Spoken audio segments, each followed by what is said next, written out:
Dear student, welcome back to math session. Today, here we are going to study chapter number 9, direct proportion and inverse proportion. Now, first let us study the direct proportion. So, first thing that comes in your mind, what is meant by direct proportion? So, for that, let us consider one example. Through that example, your idea will be clear. Okay. So, first, here I am drawing a 4 circle. Okay.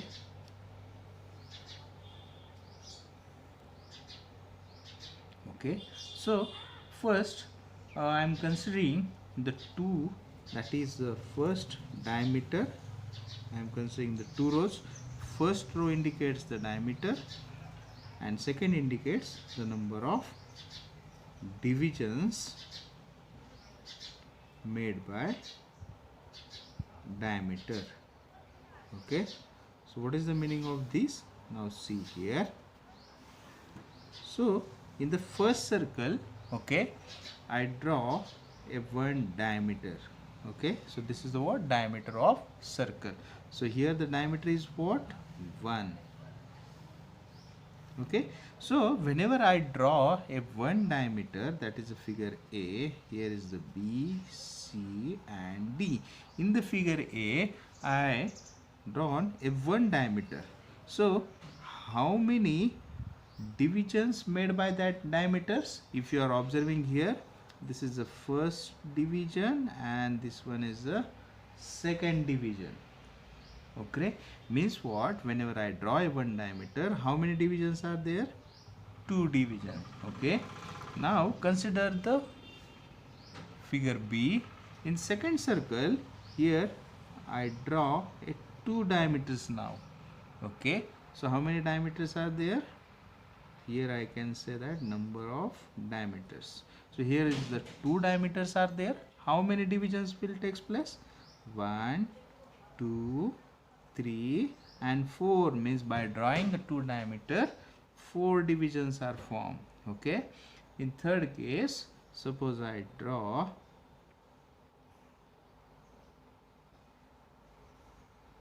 three diameters now, 1, 2 and 3. So how many divisions are formed? 1, 2, 3, 4, 5 and 6. How many divisions are formed? 6. And last case, if I draw a now 4 diameters, so second, then third and then what? 4 diameters. So number of diameter become 4. Okay, so how many divisions are formed? 1, 2, 3, 4, 5, 6, 7, 8. So how many divisions are formed? How many divisions are formed? 8 divisions are formed. Okay, so here if you are observing that, so here if you are observing, as the number of diameters increases, number of divisions are also increases. Here I am writing as the number of diameter increases, the number of divisions also increases, and that is called a direct proportion. When one quantity is increases, then second will also increase. If one quantity is increase, then second quantity will also increase.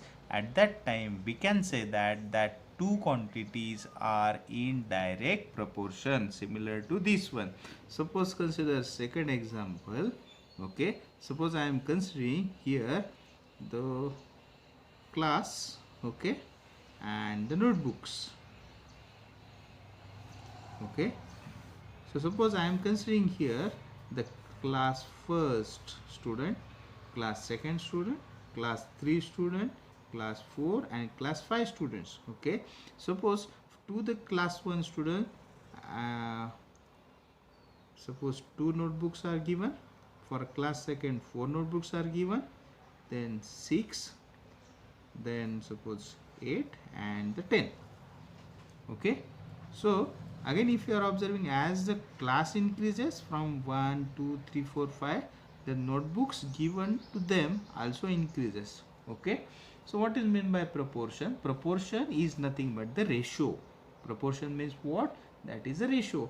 Ratio means what? Again, the division. Ratio means what? Again, it's a division. So what is the division ratio? Suppose here number of diameters, we are considering number of diameters divided by number of divisions. Okay, so for first case, number of diameter is 1.